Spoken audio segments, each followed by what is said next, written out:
You've all been warned, and I'm going to a minute. Tell me when it's 30 seconds, please, Michael, and I'll start the live. Sounds good. And Michael, I appreciate you. Thank you for being my engineer. Okay. Happy to help. 30 seconds. Appreciate you as well. Thank you, dear. Are we good? 30? Just about. Okay. We are live streaming coming up on LinkedIn in just a second. Here we go. 30 seconds. Okay. And I'm waiting for the picture. Here we go. Come on, LinkedIn. Let's do it. There we go. Okay, everybody wave furiously. I'm going to pick on you, Joel Dubin. Behave yourself.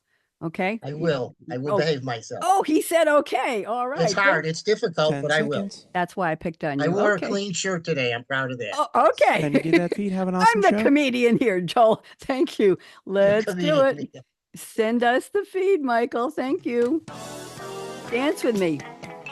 Dance with me, everybody. Welcome to Read My Lips Radio, a lively hour of unscripted conversations with savvy creatives. Producer and host, aka Radio Red, asks novelists, artists, photographers, designers, comedians, actors, musicians, composers, screenwriters, directors, and technology innovators about their creative passion, inspirational muses, and how they create.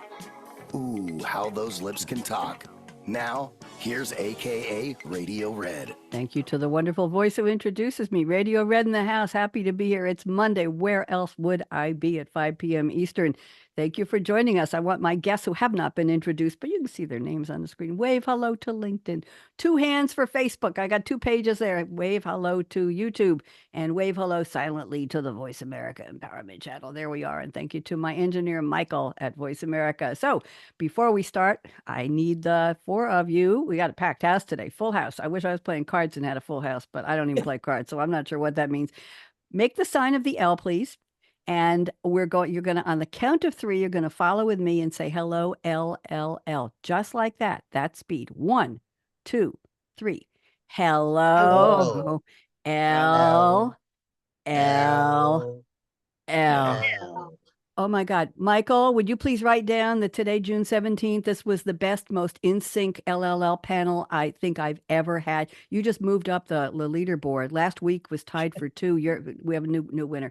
Thank you all. LLL is lovely, lanky Laura Legs, our most loyal listener. She's a lady I met at a dance class about 20 years ago in New York, and we've stayed friends. And every night, every Monday at about 6:01 p.m. Eastern, I will get an email from her and she will tell me what Joe said and what Joel said and what Monique said and what Cindy said. I get a little book report and she'll tell me, she'll say, hello, beautiful, gorgeous lady of red. I love the show. So we're doing a shout out. Now, the key is that I wanted her to move to a place that started with L. Joel, you know, L, all L's, but she lives in Whitestone. What can we do? So I gave her a list of L's all over the country. And then I want to move to London. But when I tilted my head, I told you I had vertigo. Well, I accidentally tilted my head and the N in London spun upside down to a U. So I ended up in Loudon, Tennessee. So I'm trying to get Laura to come. Yeah, Joel, you laugh at my jokes. You're a good guy. Okay, so LLL, she does listen and she loves the show. There we go. So it is the 17th of June. It's the 168th day of the year in the Gregorian calendar. We had the Julian calendar and Pope Gregory didn't like it at all because there are a bunch of gaps in the days in October, especially. So he moved the leap year days around. Very smart guy. There are 197 days left. This is the 25th Monday, and nobody cares about that except me because I'm on the radio every Monday. But when we get to about 150 days, I'm going to advise my guests. If you have something special planned for New Year's Eve, go get that, whatever you're going to be drinking. Make it, if it's Kahlua, if it's bootleg whiskey, if it's something off the shelf, get it soon because everything will be gone. There we go. So now I'm going to read a little opening poem for my guests. I created this in ChatGPT. Let me do a little quiz. I don't think any of you saw the show before, so I think this will work. I put in a little opening and a closing, very little, and then I gave it a full bio for you, Cindy Wegman, for you, Joel Dubin, for you, Monique Gagne, for you, Joe Hippensteel. You all know how long your bios were, about 1,000 characters. All went into one request, and I hit the submit button. How long before ChatGPT the LLM, large language model chatbot, how long or how quickly before it came back to me with the poem you're about to hear. And it's a very long poem. So, how many minutes? If you think it's minutes, put up your fingers with the number of minutes. Oh, you're smart. If you think it's seconds, how many seconds? 6. We got 2 for Cindy. We got 30. 3 for Monique. Joe, No, Joe, 30. Joel, what do you have, Joel? 0, instantaneous. 0. And Joe, how many seconds do you think? 2. 2 minutes. I picked the wrong audience to do this with. It used to be 3 seconds.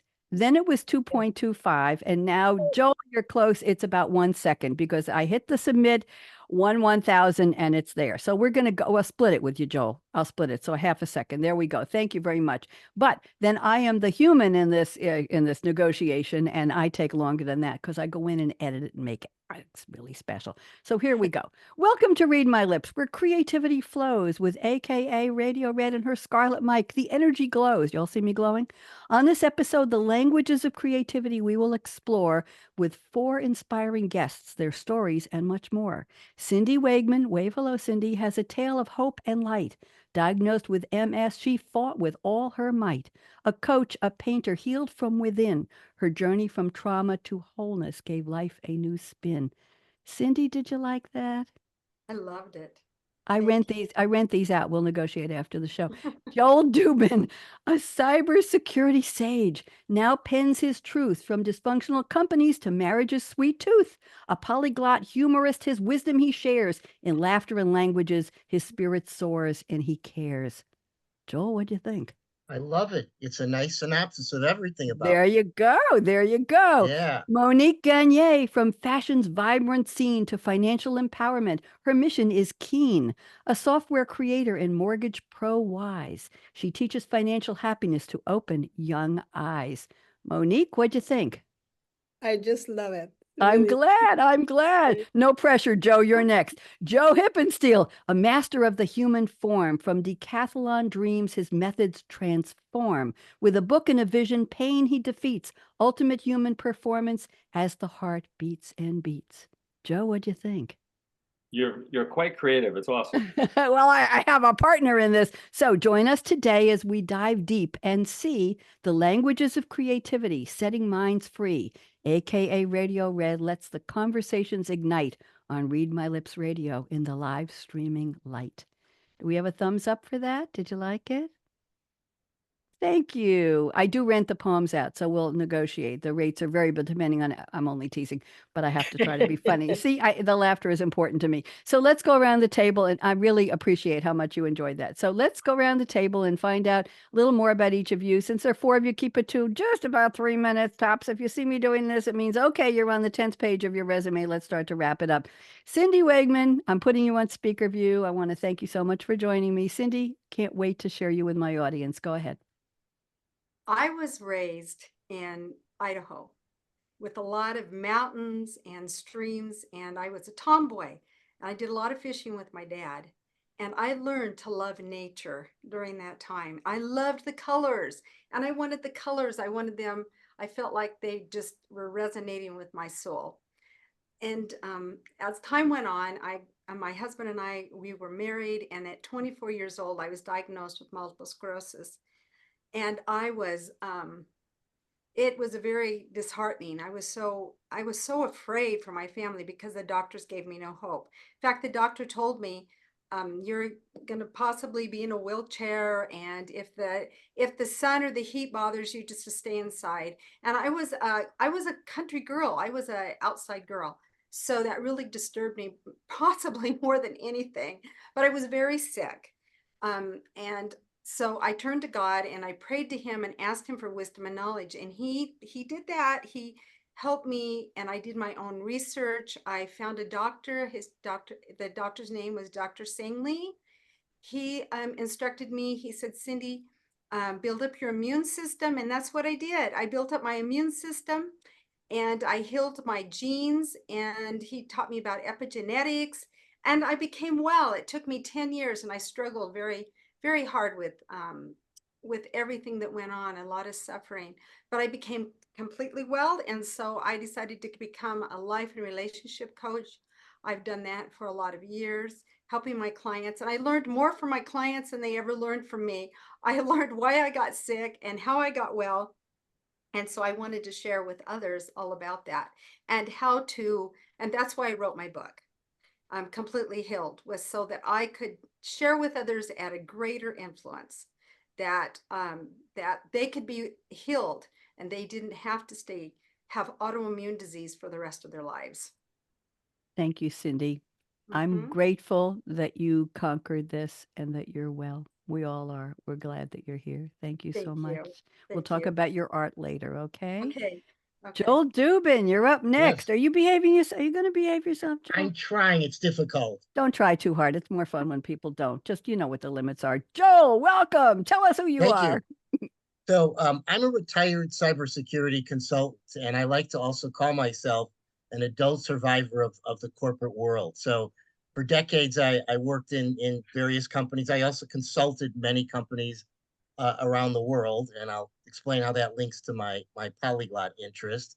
And so I developed over the years what I call these 7 habits that I saw that were common and in companies that were screwed up. I kind of felt like I was chafing under, working in kind of the straitjacket of the corporate world.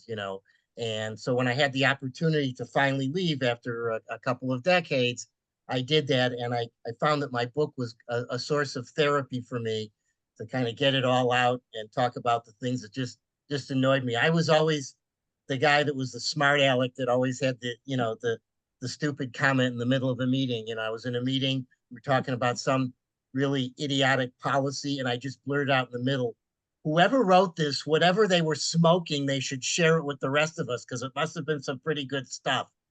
And everybody else, it kind of broke the ice, and everybody else agreed and just kept laughing. And there was another time that I worked for a company where they had what I call ritualistic slaughter, where they had a process for firing people. You knew if a vice president came in from the home office that someone was going to be murdered that day. You always check the floor to make sure there wasn't blood flowing. They call us into the office. A powerful vice president said, "Are there any questions?" I said, "Yeah. Do we still report to Patty, who's his executive assistant?" That didn't go over well. But I'm actually from a suburb of Chicago, just north of Chicago, called Skokie. And what makes Skokie unique is, I grew up in Skokie as a kid in the 60s and 70s. And it was a very kind of monochrome kind of a place, very, all American white picket fence place. And then I left to kind of see the world. And I lived overseas and I traveled. I learned multiple languages, and many of those languages helped me in my work because I did consulting work all over the world. And then my wife and I moved back here, and I didn't know what to expect, about 10 years ago after being away for like 35 years. Hmm. And what I found is that I left Skokie to see the world, and I came back to Skokie, and the world came to see me because Skokie is very, very diverse, multi-ethnic community. There's about 50 languages spoken here. I speak maybe 3 to 4 just in the course of every day, doing errands, doing all kinds of things. And I love it. I just love that kind of real mix. It's a real mix of people. So, and then, I've had a happy marriage. And based on that, I had a lot of humorous things. I'm always saying yes, dear, to my wife. And that's how I titled my book, just about all the various things. Well, before we were married, my wife thought I was the funniest guy in the world. Now that we're married, anytime I say something, she rolls her eyes and says, "What a moron," so things Joel, change. thank you, Cindy Joel. actually met my wife, so I named this episode "The Languages of Creativity" in your honor. I want you thank to you. know Thank that. you very much. I have to pick after hundreds of shows. I have to pick a different word every week. I think I'm recycling some of the titles, but who cares? Thank you very much. And we'll have you speak a little bit in many of those languages later on, Joel. Please I'll be glad to. treat me to that. Thank you. Let's go to Monique Gagne. Monique, love to have you here. So glad that you accepted my invitation. Would you please tell us a little bit about who you are? Welcome, Monique. Thank you for inviting me, Reed. I'm very happy to be here with these great people that are sharing the podcast with me. I'm from Ottawa, Canada. A little further, I'm actually a mortgage broker and financial coach. Been doing financial coaching for the last 20 years, and what I see, nothing has much changed from 20 years ago to today. People always say, well, I can't do well with money because I haven't learned it in school.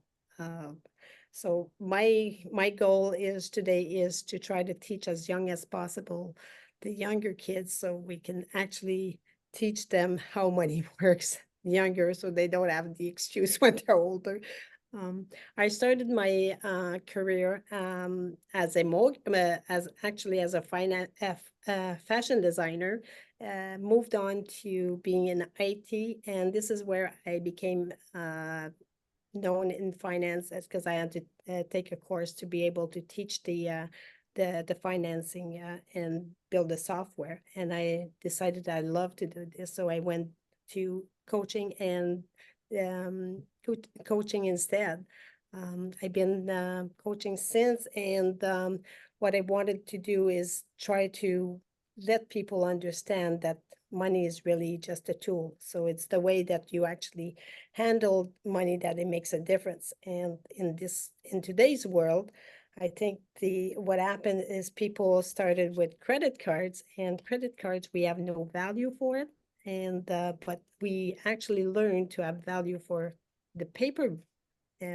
So because we don't respect credit card the same way, it seems that now there's a big flail out there where credit card problem, debt problem is definitely an issue. So my goal is to try to make people understand that managing money is really simple. I've got this thing that is the way I teach it is the 20, 30, 50 rules. Basically what it is you got 20% in saving, 30% in wants, and 50% in needs. So your needs is basically the important things like shelter,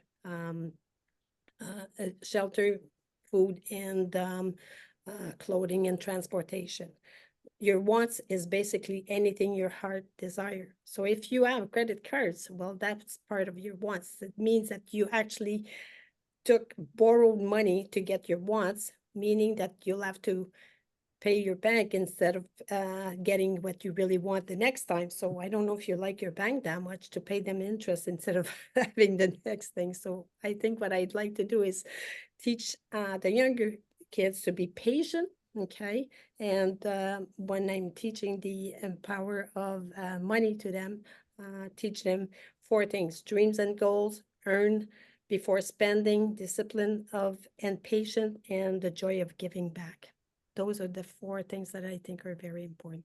They certainly are. Thank you. And financial literacy is so important. On my technology show, I had 4 people who teach it, who write about it several years ago. It was one of my most popular shows that year. It was before I was doing shows about artificial intelligence, but it's very important. And you're right. We don't know how to save. We don't know how to spend. We don't know what's happening to our money. We really don't. And it's a lifelong learning process. So I'm glad you're And helping people. Thank you, Monique. Joe Hippensteel, you're up. Let's hear from you. Go ahead, Joe. Welcome. All right. Thank you, Radio Red. Thanks for the opportunity. I love your energy. Thank We're you. basking in it. You're kind. So I'm from a small town in Pennsylvania, and I'm a small guy, and I always had dreams of and loved sports. So I had dreams of maybe one day making the Olympic team. And I went to a small college in Pennsylvania, and my track and field coach there didn't want me wasting my time on the other events, which is part of the decathlon. I was doing high jump and hurdles there. So I said, I want to do the decathlon. He says, no, I don't want you wasting your time. I said, I'll see you later. I'm transferring. So literally that day, I started calling schools in California. And I said, I'm going to California to train for the Olympics. So a very big goal for someone my size, didn't have the genetics, didn't have the power, the strength, the speed. And so I went to Fresno State and was the number 7 decathlete on the team out of 7. And I just kind of followed guys around. I followed them around until I could catch up with some of them. Eventually started leading some of them. And within 2 years, I was number 1 at Fresno State. I won the conference championships, and then I went on to qualify for the national championships. And at that point, and this is interesting, my mother sent an article about me from my hometown newspaper to the track coach at the small college and saying he could beat your team by himself now. I thought that was Wow. unique. So from Fresno State, I did well. I said, that's it. I'm going to train for the Olympics, continue training. And I moved out of my apartment into my car so I could train 8 hours a day, not have to work full time. And it allowed me to, I'd go to different universities to see different coaches. I'd use their cafeteria, their locker rooms. Then I'd go to sleep in my car until the security would kick me out of the parking lot. Then I'd go to a local mall and sleep in the parking lot there. So it was total dedication. You know, when you're living your dream, it doesn't matter. The circumstances don't matter. So for me, I was living my dream. I trained on and off for the next 20 years, in addition to trying to earn some money so I could pay my bills, at least pay for the gas and my car insurance, et cetera. And it was really a mission of finding creative ways, which blends into your theme, which I love. You have to be creative to go above and beyond what the norm is. And so I tried different training theories that I would come up with, like wearing a 40-pound vest 24 hours a day, except for the pole vault and the hurdles and the high jump. But everything else, I'd wear a vest so I'd get used to weighing 200 pounds so that I could eventually take off 40 pounds before a track meet. And I'd feel like I was high jumping on the moon, just, it's so much lighter, so much stronger. So I worked on different theories and eventually came up with what I call the kangaroo theory. I realized I had to have a massively strong lower body like a kangaroo, and I could keep up with some of the bigger guys. So although I never made it to the Olympics, I've had the opportunity now to be able to work with some fantastic organizations like the Navy SEALs. We've been with them for 14 years, healing their injuries, teaching them how to train properly, professional athletes, different sports teams at universities, and individuals all over the world. We have 10,000 clients in 57 countries. So I'm just happily going on my way with videos and seminars. We're leaving tomorrow for London to do another seminar. So that's kind of a quickie summary of what I'm doing. And again, thank you for the opportunity. Oh, Joe, you made the Olympics of your own category there. Bravo to you. My goodness. You don't usually hear about that. I chose to live in my car so I could do it. Usually I didn't have anything. I had to live in my car. I haven't heard that side of the story. Very, very interesting, motivating. We say to kids, find that dream and pursue it and give it your all. But it takes a creative approach to figure what that all is, right, Cindy? Right, Monique? Right, Joel? Right, Joe? You have to come up with what works for you or try to figure out what works for you. We don't always know. I want to backtrack for a second. Joel Dubin, I am also former corporate, still recovering. And in my case, it was done over the phone. It was Thursday of Pink Slip Week. They were, I'll tell you later which company, 6,000 to 8,000 layoffs at a time. It was a big company. And my manager called me on a Thursday and he said, Joe, don't get upset. Joe from HR is on the phone. And I said, okay, guys, cut the crap. Let's have it. I said that. I said there's cold sweat running down the sides of my body. Let's get this over with, because there was no other reason HR would have called me on that Thursday. And we got it over with. Lots of intricate twists and turns.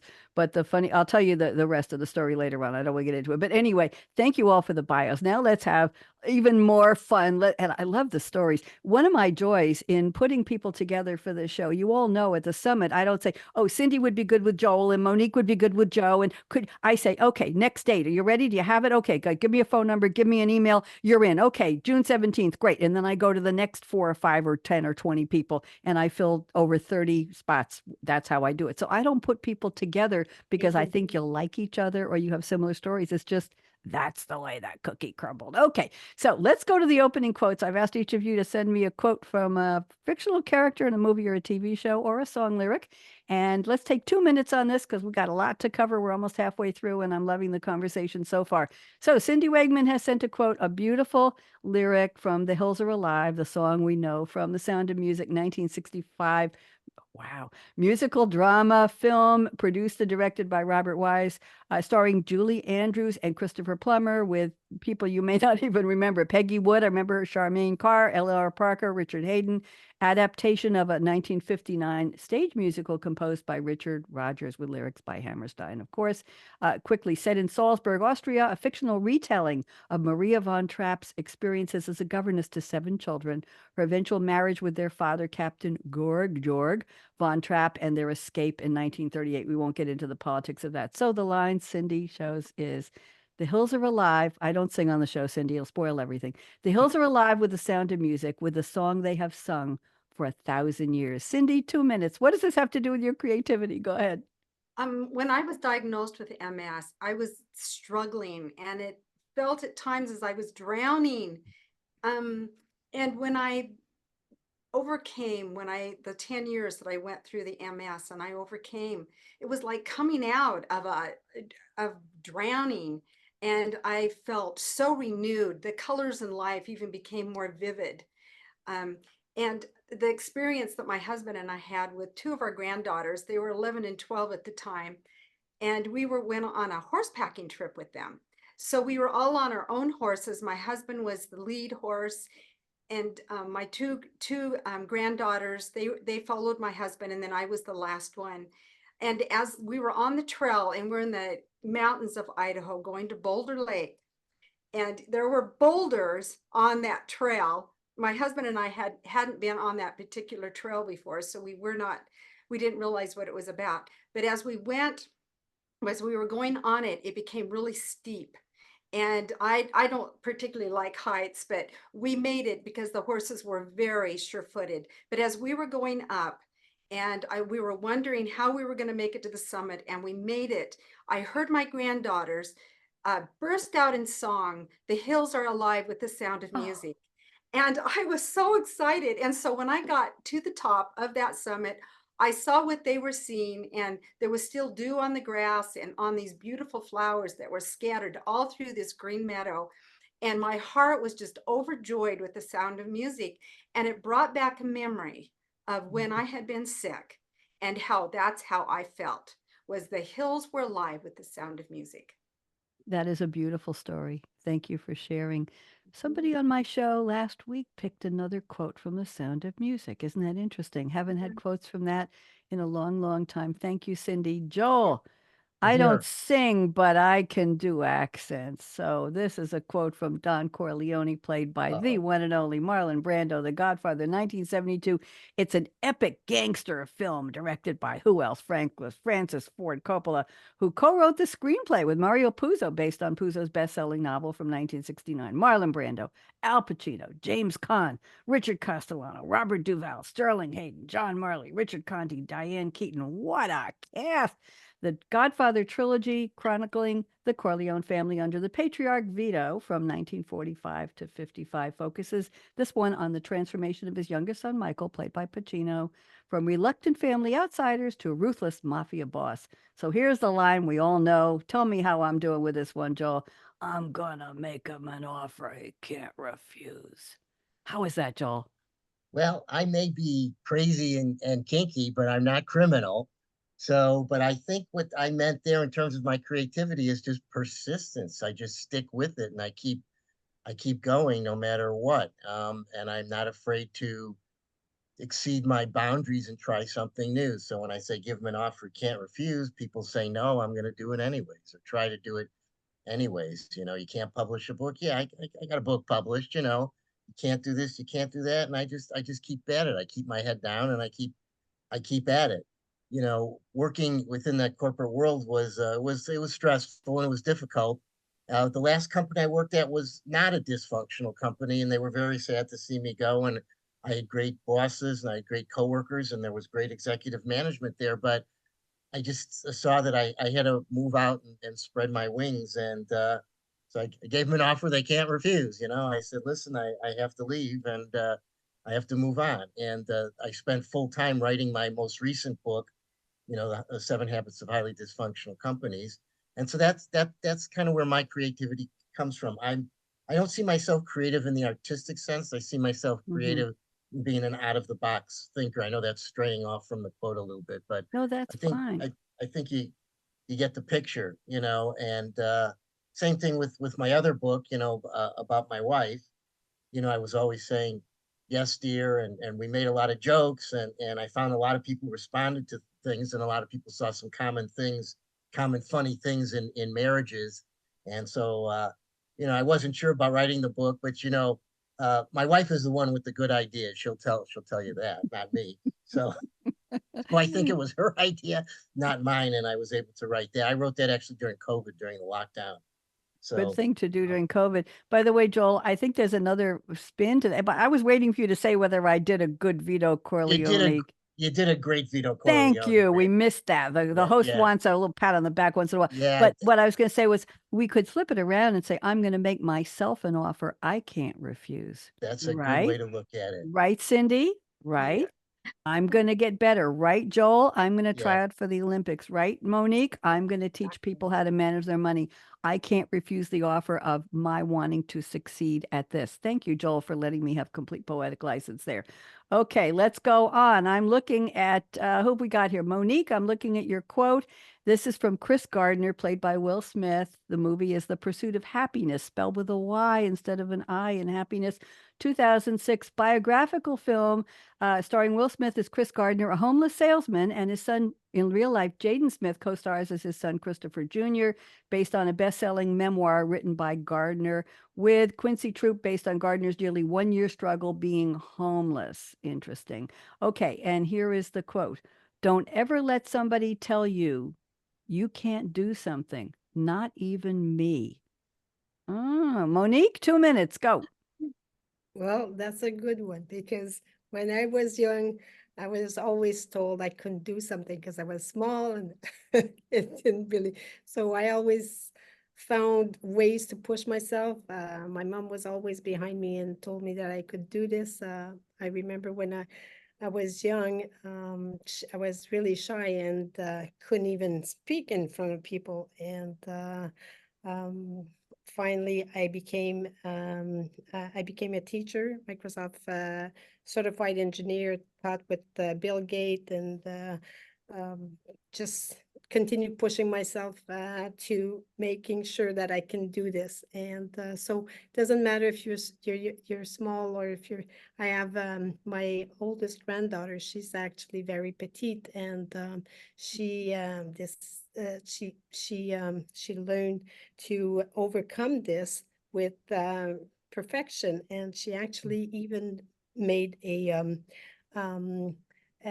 essay which was on the syndrome of Turner. I don't know if you ever heard of it, but the syndrome of Turner is a chromosome that you have that is very small. And if you have this, there's few people that has this, but they actually, if you go, if you don't live until more than 25 years old. But she did such a good job that she was actually invited to the university to actually teach or to give a presentation, and she did a fundraising for it. They gave $2, gave $1,800 to this Nice. foundation for people that didn't know. So when when you can push yourself sometimes, when do you think so? For me, why am I in teaching money? Because I find that money, most people doesn't know or how money works really, and sometimes they get in trouble because they get in trouble. So I try to teach into simple ways with props, like little things like this, very visual, very simple. And this is why it brought me to actually try to teach to children, because I think it's so important now in this world to understand that it's not complicated and that we have choices, and the choices we make is where it brings us in life. And happiness, everybody wants to be happy, and they all think that you need lots of money to be happy, but that's not the case. It's just you just need to know how to manage the money what you have. Thank you. Very point, very, very well taken. Thank you very much. We're all nodding there. And let's go to Joe Hippensteel. Joe has picked a quote from John Henry, played by Arliss Howard, to Billy Bean. Now everybody knows the movie, played by Brad Pitt. Moneyball, 2011, American biograph. We got money in there for you, Monique, from Joe. American biographical. We got two biographical movies. I don't usually allow these, but the quotes were so good. John William Henry II, who was born in 1949, I call that a young kid, is an American businessman and founder of John W. Henry and Company investment firm. He's the principal owner of Liverpool Football Club, Boston Red Sox, Pittsburgh Penguins, the Boston Globe, co-owner of RFK Racing, and Forbes had estimated last year his net worth at only $4 billion. Oh my goodness, Monique, I think he knows how to manage his money. So here is what Joe has picked from the movie. I know you're taking it in the teeth, but the first guy through the wall, he always gets bloody. Always. Joe, rescue us. Who's getting bloody here? Go ahead. Yeah, it's when you have a dream and you believe in yourself and the world's telling you no, you have to just keep going. Thank you for the inspirational stories from each of the speakers today. And when you have something that you believe in and the world fights you, there's like several stages that you go through as an entrepreneur or as a creative business person, athlete, whatever it is. The first stage is where everyone laughs at you because they think you're crazy. When it's a new paradigm, they think you're crazy. The second stage is you start getting a little traction, and then they start fighting you because you become a competition. Then when they start to understand what you're saying, you get a little bit of cooperation, and then everybody wants to be your friend because you've proved to be successful. And it all comes from perseverance, like Joel said, and being creative and finding the beauty. As Cindy said, it's you got to go. The first person through the wall gets bloody, and it's going to happen. And as long as you expect it, you're not going to shy away from continuing your mission. And so for me, it's always been, okay, if there's a box that people want you to be in, be creative. Forget the box. In the physical therapy world, they have certain limitations, but we have specific standards for our ranges of motion that we teach in our physiokinesiology world. And it's way beyond a physical therapist standards. And they don't like it. It threatens them. Even if they see success right in front of them with our demonstrations, it's a box that you have to go outside of. So I've gone through the wall. When I heard that, when I saw the movie, I literally saw it several times, and I'm like, okay, I'm bloody. I accept it. Let's move on. I So like that's my story. that. I never thought of that in exactly that way. Being the first, being the one to not just go out of the box, to burst open the walls of the box, to push them out, to say, what box? There is no box That's around right. me. I'm going to do whatever it is that I think is the right thing to do, or I'm going to die trying anyway. I'm gonna get there somehow. I think in our own way, each of us has done that. Creative people do that. We don't follow always the rules. We don't sit there with our hands folded and say yes, sir, and yes, ma'am. We say, is there a better way or a different way, or what is my way? Ah, a little Sinatra in there. Thank you all for the quotes. I love the quotes. I appreciate the work you put into it. Now let's go to one or two statements for each. Let's see if we can we got 19 minutes left. Let's see what we can cram in here. Cindy Wegman, I'm going to combine your creativity statements 2 and 3. Just take 2 minutes or less. You might see me doing this in the background, so we need to keep it tight because I want to get everybody a chance to get something in here. So Cindy says, creativity means using my playfulness in my original ideas, especially in my artwork. That was your statement 2. And your statement 3 is, in my world, in my creativity, a new world opens up to me. I can be painting or writing, and this flow of imagination starts happening to me. I am enchanted with the work that comes out of my soul when I am in my flow. Cindy, 2 minutes. This is lovely. Go ahead. Well, as I mentioned in my early years, I loved colors, art. And as life went on and I was sick and just raising our girls, my husband and I, we homeschooled them. It was a very busy time in our lives. But as I became well and my girls grew up, I took art classes. I decided to go back into art.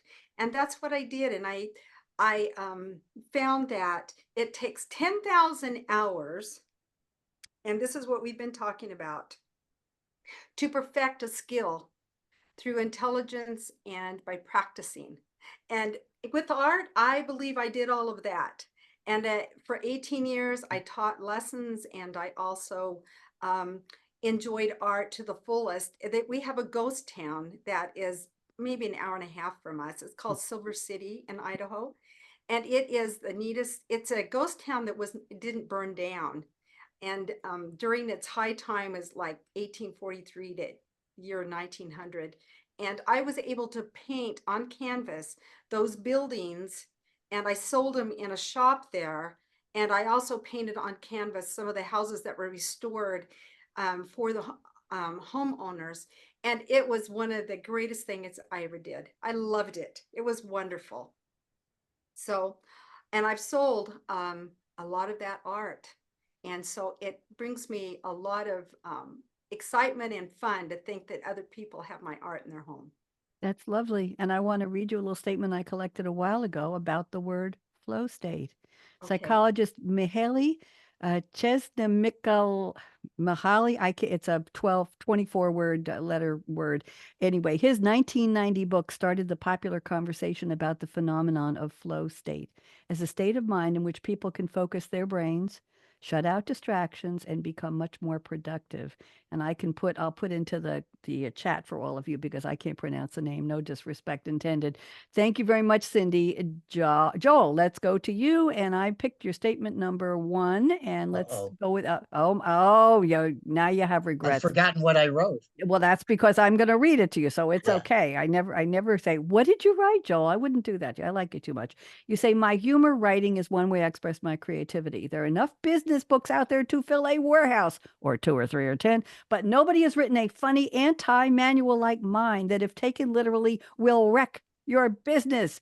In an indirect way, my creativity through the book is a voice for everybody who works in an office and is miserable. My creativity is my voice expressing something unique that nobody else has said. Joel, 2 minutes. Tell us a little bit about what's in that book. Go ahead. So, if you follow my book to the letter, you will run your business into the ground, guaranteed. And I found that the people that really, really like my book are people that work in offices.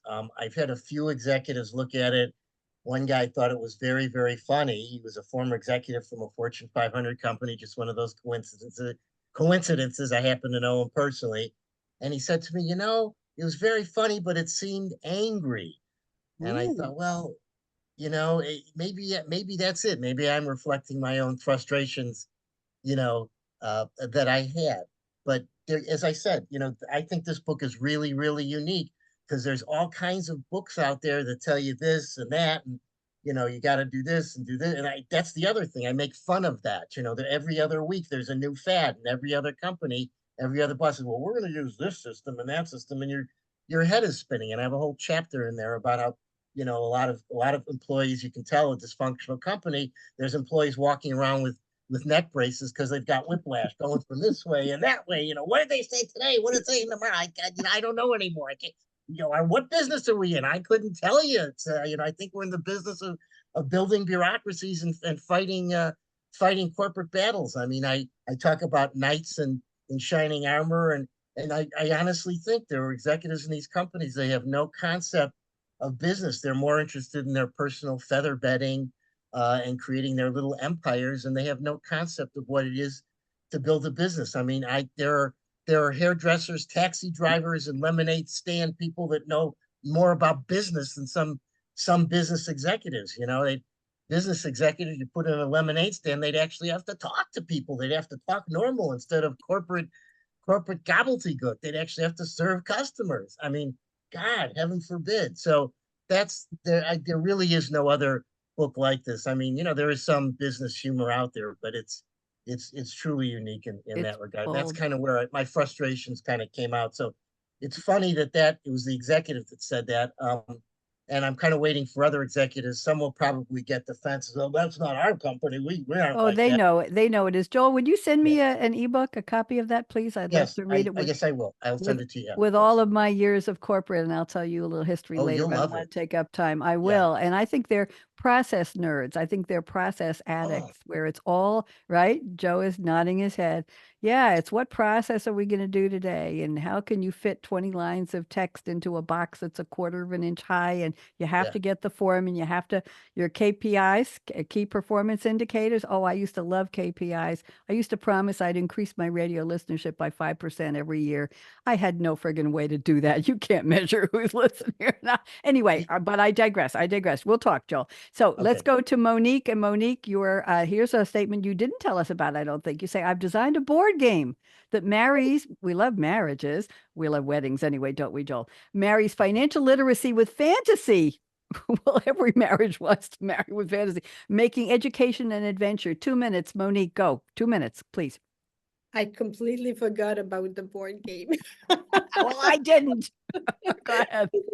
So the board game is actually it was designed as a butterfly because I teach as like butterfly. Why do I teach like butterfly? Because if life is like a bunch of caterpillars, everybody goes around and around, and then what you want to do is my mission is to take these caterpillars, give them a different view in life, and go into the road of less traveled and become a free of. So basically the game, what it does, that's what it does, is actually you've got some obstacle. It shows you real life story. When I was young, for me, when I was in school, I don't know about you guys, but 2 + 2, I didn't care what it made. Like it, whatever it was, but 2 pencils and two sharpeners, that made 4. That made sense. And this is why I teach with a lot of props, and I try to be visual. And this is why I have a board game, because I think it's the best way to learn. When I was teaching in IT, I always had these little props that I would teach with, and that's what made my success in that world. And this is what made my success in this world too, is teaching with concrete. And same thing, money, people don't really realize what money is, and by playing the game, and there's strategies in it and getting out of debt. But believe me, you can tell when you play that game, you can tell the savers, the spenders, and then you learn different ways of actually making where you may improve in your life. It makes a big difference. Thank you. Very, very nice. Do you happen to have the game there? Could we just take a peek at the board, or do you have the box? Actually, if you give me 2 seconds, I can. Well, I'm going to go to Joe, so bring it Okay, and we'll I'll do a go quick grab it. before we go to the end of the show. That's fine. Okay. Joe all right. Hippensteel, I'm going to go to your statement number 1. You say, I had to be creative to develop new training methods to overcome my lack of size and natural talent. You told us about carrying the 40-pound pack. Is there anything you've done creatively for other people you're training who have similar issues with similar size talent, shall we say? Can you share some other stuff with us? Yeah, sure. It's really a matter of understanding that if you don't have the genetic advantages that the bigger, stronger, faster athletes have, you can make up for it in dedication and perseverance and right training methods. So, for example, if someone is big and they have, right now there's an epidemic in elbow and shoulder injuries in baseball. Mhm. These are big guys that are strong. They throw fast. They throw 100 miles an hour. And the problem is if they don't have the flexibility, they're going to break. So I make sure my athletes have flexibility to an exact standard so they don't get hurt. I make sure that they have specific strength moves through the ranges of motion that they need for their sport or their training, whether it's Navy SEALs or whether it's a 70-year-old citizen who knits for a living. It's really a matter of being able to make sure you can have the necessary bottom line foundation for flexibility and strength, and then being able to persevere, being able to be dedicated, being able to be focused beyond what someone with a lot of talent will take for granted. So, for example, a 300-pound football player, he may not have to be athletic at all. He's just big, he gets in the way, but then there's a point where when he gets injured, it's kind of like the end of his career. They don't know what to do. So we make sure that they have the foundation, they build that up, and they become almost invulnerable, invincible. I like that. Thank you. A lot of creativity there in understanding what people need, where they are, where they're at, right, Joel? Where Yes. they're Yeah. at, who they are right now. Monique, quickly, you want to show us the game? Yes. I forgot about this. I didn't. I see. Oh my goodness, there's a butterfly. Look at that. I see you And you've got butterflies on your jacket. You got a butterfly necklace too. Isn't that beautiful? now you know why. Qui a pris mon argent? Who took my money in French? Are you a native French speaker, Monique? Yes, I'm French Canadian. That's why you were so happy when I did my countdown backwards in right, French. I that's saw you there. right. Yeah, somebody Yes. else speaks French. Thank you very much. Ladies and gentlemen, we have a couple minutes left. I want to go through some fun trivia here, so please bear with me and you can just smile or clap if you hear something you like. Let's do music history, June 17th. In 1969, Elvis released a song called Clean Up Your Own Backyard. I've never heard of it, but it's on the record books. In 1972, in the state, the Rolling Stones album Exile on Main Street hit #1 in the US. I don't even know what that is. In 73, the next year, Dolly Parton recorded I Will Always Love You, written about her mentor, Porter Wagoner.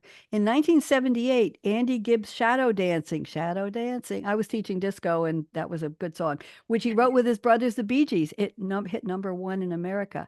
On this date in 85, the reclusive Bob Dylan opened up on the syndicated radio show Rockline and took calls from fans. I didn't know that. In 1989, Ringo Starr announced the second annual lineup of his All-Star, STARR band, featuring Billy Preston, Joe Walsh, Dr. John, Nils Lofgren, Clarence Clemens of the Bruce Springsteen Eastie Band, and the bands Levon Helm and Rich Danko. In 1995 in the state, Rod Stewart set an attendance record at Wembley Stadium in London. 83,000 fans attended his concert. The record held until 2009 for, 14 years, when U2 drew 88,000 at that stadium. And in 1997 on this date, Ozzy Osbourne's voice gave out before his Ozfest date in Columbus, Ohio. The promoters didn't tell the fans he wasn't coming to sing. They didn't tell them till later, and guess what they did? They trashed the stadium. There you go. Now, let's say a happy birthday to Barry Manilow. Anybody want to quickly guess how old he is? Barry Manilow? Cindy, any idea? Anybody? He's 81 today. I write the songs. And Mandy, he did charity shows as well. He attended the Juilliard School while working at CBS in New York. He wrote jingles for State Farm Insurance. I didn't know that. He used to play the piano for Bette Midler at her concerts. Some of his songs are thought to be based on Chopin preludes. Today, the comedian Will Forte from SNL is 54, and Venus Williams, the tennis pro, is 44, and Kendrick Lamar, the rapper from Compton, is 37. There you go. Let's see now. I have some YouTube surprises I have some social media birthdays for you. We got time. On YouTube, Lizzie Capri is 30. Joel Dubin, why should you care about that? Because she has more than 7 million subscribers on YouTube. She's got 850,000 fans on Instagram. And her dog, Millie, who has his own YouTube series called Millie's World, Millie's World, has over 1 million YouTube fans. I have no idea what Lizzie Capri does. They didn't tell, but that's what's happy birthday, Lizzie. On TikTok, Brianna LaPaglia, Lapaglia, is 25 today. Happy birthday. She has 12.1 million followers on TikTok, 58 million likes, and only 950,000 followers on Insta. She does short form videos with text in video lip syncs with comedic testimonials and memes. I have no idea what that means. Then we have on Instagram, the name of the person is BDOT, so it's B.A.5. He is 34 years old. He's just starting 1.4 million followers. He's a web comedian who does parodies of popular, Joe, this is for you, basketball players. He's played basketball in Spain and Australia, and his parody of James Harden got 1 million views in less than 2 months. So happy birthday to all these people who I don't know what they do. I don't know what's in the water, what they're drinking, but wow. That means that many people are following them, are on Insta, are on TikTok, are on YouTube, watching and listening. Oh my goodness. Today is National Gerald Day. You know anybody named Gerald? Say hello. It's Global Garbage Day. I don't know what to do with that. It's National Apple Strudel Day. I made a blueberry cobbler. Next time it'll be apple. It's Eat Your Vegetables Day. That's what my doctor told me. It's Harrison Day. You know anybody named Harrison? Hello. Jan Day, Mason Day, and Ralph Day. It's National Mascot Day. I don't know if you have a own mascot. It's Stewart's Root Beer Day. I don't drink Stewart's. I drink A&W. It's Take Your Cat to Work Day. Meow, meow. It's Animal Rights Awareness Week. And it's Universal Father's Week because we just had Father's Day. Happy. June is the month of microchipping your pet, accordion awareness. If you know an accordion, you better be aware of it. Adopt a Cat Month, Audiobook Month, Beautiful in Your Skin Month, Camping Month, DJ Month. Good, I've got time. Entrepreneurs Do-It-Yourself Marketing Month, Fireworks Safety Month. Yes, Foster a Pet Month, Give a Bunch of Balloons Month.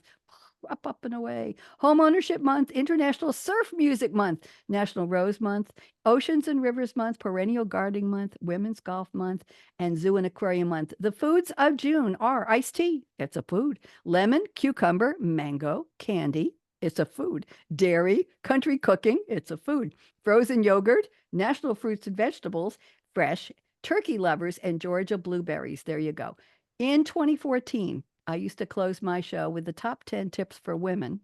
Cindy and Monique, I want you to listen up. The number one, this was in 2014, the number one tip for women was aspire to be Barbie. The biatch has everything. That's from 2014. I saved my notes. Joel, I hope you weren't offended. So let's close the show. I want you all to join me here. I'm going to ask you to do something. So listen up. Work like you don't need the money. Monique, we know we all do.